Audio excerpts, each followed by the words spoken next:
The movie opens with an elderly man named John Knox having dinner at a restaurant with his friend Thomas Muncie. These two seniors are seasoned hitmen who have been in the game for years and never mess up their missions. After finishing their dinner, John gets into his car and leaves Thomas behind as they both head to their own homes. The next morning, John visits a specialist to have his head checked, as he has been feeling dizzy almost every day. He is promptly examined using modern medical equipment. Once the results are in, the doctor explains that John is diagnosed with dementia, a condition that leads to sudden dizziness, frequent forgetfulness, and brief memory lapses. The doctor also mentions that John's case is advancing far more rapidly than usual Alzheimer's, and he might only have a few weeks left before his memory is entirely gone. The doctor apologizes, saying that John's illness can no longer be treated because it has become too advanced. He asks if John has any family to care for him, and when John says he doesn't, the doctor recommends an elderly care facility. With no other choice, John accepts his fate, even though it is hard for him. The following day, John is seen just waking up alongside a young woman named Annie.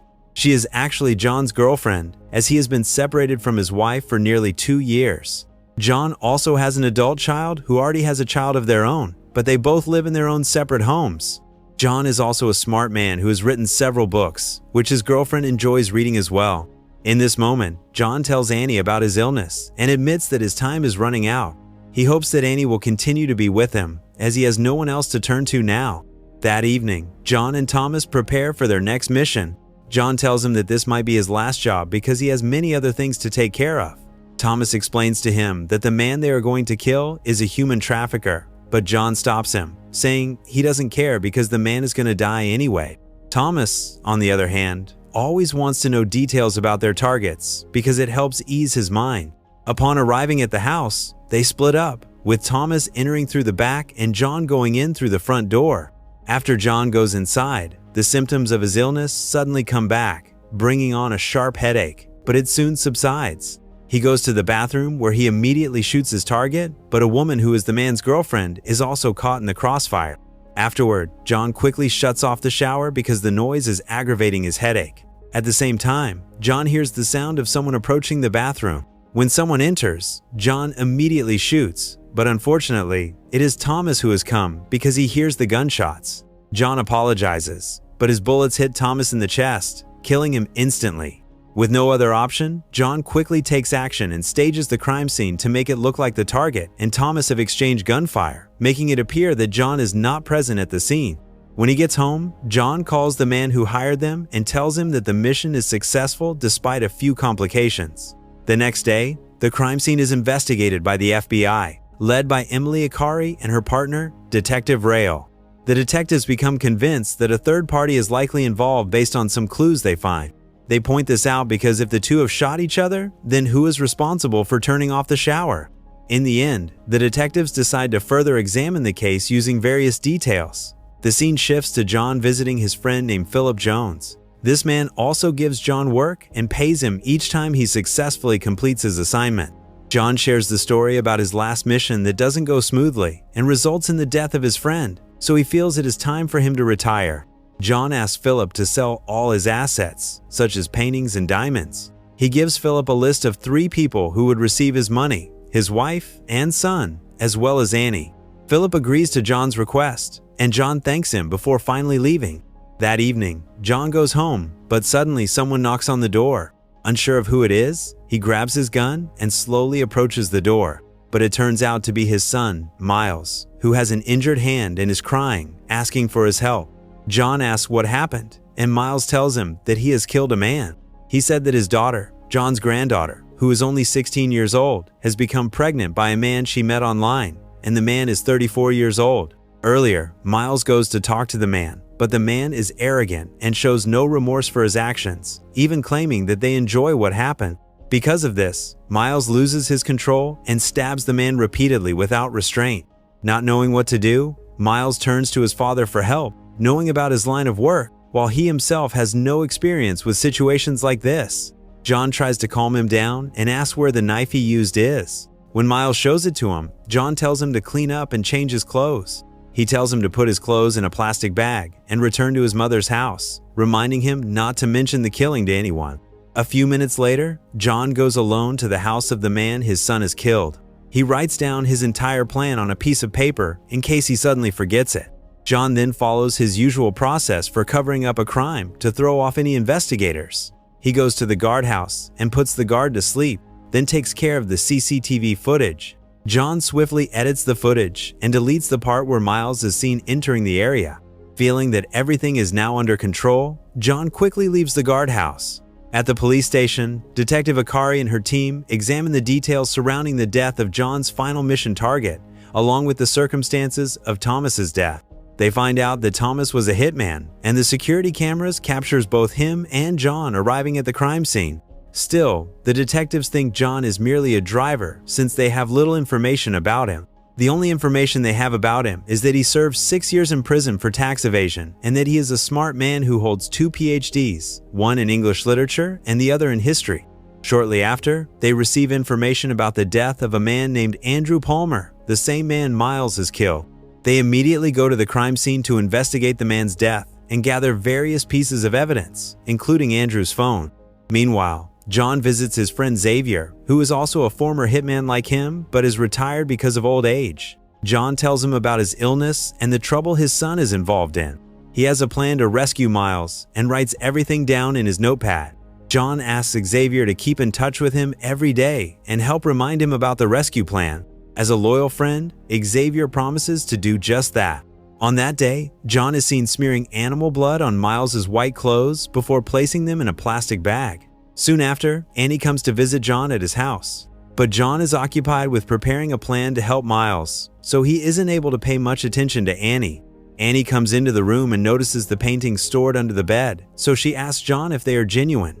John confirms they are and says they will be used as payment for his missions. He also mentions that he is planning to sell all his assets soon, including the paintings and some diamonds, which could be worth millions. Since John is very busy that day, he asks Annie to go home for now and return the next Sunday. Shortly after, John gets a call from Xavier asking if he still remembers the plan. John confirms he does and explains that he is busy organizing everything. Xavier suggests that John remove the passcode on his phone so he can reach him quickly if John ever forgets it or gets into trouble. John proceeds to plant fake fingerprints on the pieces of evidence connected to Miles' killing of Andrew. He places each item into individual plastic bags, intending to use them later. That evening, he meets Miles at a restaurant. John tells him that the police will soon question him about the crime since his daughter is involved with Andrew. He suggests that during the interrogation, Miles should remain calm and avoid panicking, as that would only raise the police's suspicions. Miles then thanks John and remembers the times when he was young and his father used to take him hunting in the forest. He also mentions that he never really hated his father, but they had to stay away from him after learning the truth about his job. The following day, John is seen observing Miles' house, and after Miles leaves with his wife and daughter, John enters the home. Though his intentions are still unclear, he scatters different pieces of evidence throughout various spots in his son's house. Meanwhile, Miles' family is eating outside the cafe, but Miles, who appears paranoid and out of sorts, notices a man who keeps staring at his daughter. When the man comes out, Miles confronts him and immediately punches him without any reason. On the other hand, the detectives continue investigating the people who are killed in the recent case, unaware that John is involved. They notice that John is becoming more cautious, such as avoiding the use of his bank account since the crime occurred. Because of this suspicion, they decide to visit John to question him and gather some information. When they arrive at John's house, they ask if he can voluntarily come with them, and John agrees. At the police station, Ikari starts to explain his theory about the crime, saying that the death of John's former friend Thomas seems accidental, especially after they discover that all the bullets recovered from the victims were fired from the same gun. However, because of John's deteriorating memory, he can't respond clearly to the detective, and even claims to have known and talked to Ikari's father, even though he has been dead for a long time. He says they lack enough evidence to prove his guilt in the murders, and adds that he is willing to be imprisoned if they can prove it, before leaving the room. John goes to his ex-wife Ruby's house. He quickly tells her that he is leaving soon, but will first get money from his work to share with them. However, Ruby tells him she doesn't want his dirty money, but rather wants John himself to return, because she has forgiven him and still loves him. Knowing his time is short, John bids farewell to his wife before eventually leaving. After a few weeks, Annie visits John again at his house. There, John mentions to Annie that he is about to sell all his assets and then distribute them to 3 people with the help of his friend. Those three people are his ex-wife, his son, and Annie. Upon hearing this, Annie believes John is joking and likely just confused due to his age, so she doesn't take it seriously.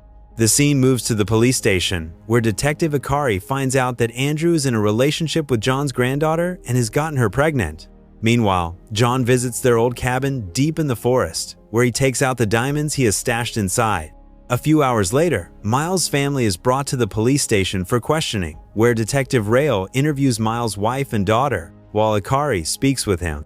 Ikari informs him that during the interrogation, officers have already been sent to his home to search the place with a warrant. Ikari tells Miles that they have CCTV footage capturing him going to Andrew's house, and they are also aware that his daughter has been involved with the victim. Still calm from what his father told him, Miles insists he isn't the killer and asks for a lawyer, refusing to say anything more. When his lawyer arrives, Ikari presents the evidence her team discovers at Miles' home, directly connecting Miles to the murders through fingerprints and hair strands. Miles is in disbelief, but given the strong evidence implicating him, Ikari declares that she is arresting Miles on murder charges. Meanwhile, John goes to a spot deep in the forest, feeling his condition getting worse. Later, he gets lost and ends up spending the night there, but luckily, a man finds him and brings him to Xavier's place. Back at the police station, Ikari finds out from her team that John has recently left town to consult a doctor who specializes in conditions like dementia. Xavier accompanies John back to his house, where John says he will entrust him with managing the distribution of his money. He then asks Xavier to wait in the car while he retrieves the assets to be sold. As John enters, he is suddenly ambushed by three men who are actually working with Annie to rob him. Just as John is about to give them the diamonds, he quickly reacts, grabs the gun, and fights off the attackers. After defeating them, John approaches Annie with the gun pointed at her. He asks why she did that, even though she has a share of his money, but Annie replies that she thought he meant his wife. John then aims the gun at Annie again, but it remains unclear if he shoots her. The following day, Philip and Xavier take care of John's money, with Xavier instructing that it be divided in half and that Annie be removed from the list, as per John's orders. Meanwhile, John, memorizing something from his notepad, visits his son in prison. A confused Miles asks his father why he did what he did, but John immediately cuts him off and says he did it because Miles is the reason he spends 6 years in prison for tax evasion. Miles firmly denies the accusation, insisting that John is mistaken, but John stands by his claim that Miles is the one who turned him in years ago, before walking away. Later that day, Ikari and Rail are informed by the forensic analyst working on Andrew's murder case that all the fingerprints found in the evidence are fake and are likely planted to frame Miles. Meanwhile, John burns his notepad to ensure no evidence is left behind, then gives Xavier a call. Xavier tells him that only one step remains to complete the plan to save his son, and that is for him to place a call to the police. John gives Xavier the green light to proceed and also requests that he inform them about the 3 dead bodies in his house. As Ikari is reviewing the CCTV footage, they receive a call from Xavier reporting that John has murdered someone at his home. They rush to John's house and arrest him, but inside they find clear evidence showing he framed his own son, and they believe he is the real killer of Andrew. Because of this, Ikari has no choice but to release Miles, who is still very puzzled about the situation. Ikari explains that John killed Andrew and set Miles up for the murder, since they discover all the tools John used to plant fake evidence at Miles' home. When Ikari asks why John would do such a thing to his own son, Miles says it is because he has been the one to imprison him for 6 years, just as John has accused him of while in prison. 7 weeks after John is diagnosed with dementia, Ikari visits him in prison to try to get him to confess that he is the one who killed Thomas for the last time. However, because his condition has worsened so much, John can barely speak and seems to have lost his mind. The next visitor to see John is his son Miles, but sadly, John no longer recognizes him. In the final scene, John is taken to a mental health facility, while Miles and his mother receive the money he sent them. It's also revealed that Annie is still alive and has received numerous books from John, bringing the movie to an end. Thank you so much for staying till the end. If you enjoyed this video, please consider leaving a like, and don't forget to subscribe and turn on the notification bell for future uploads.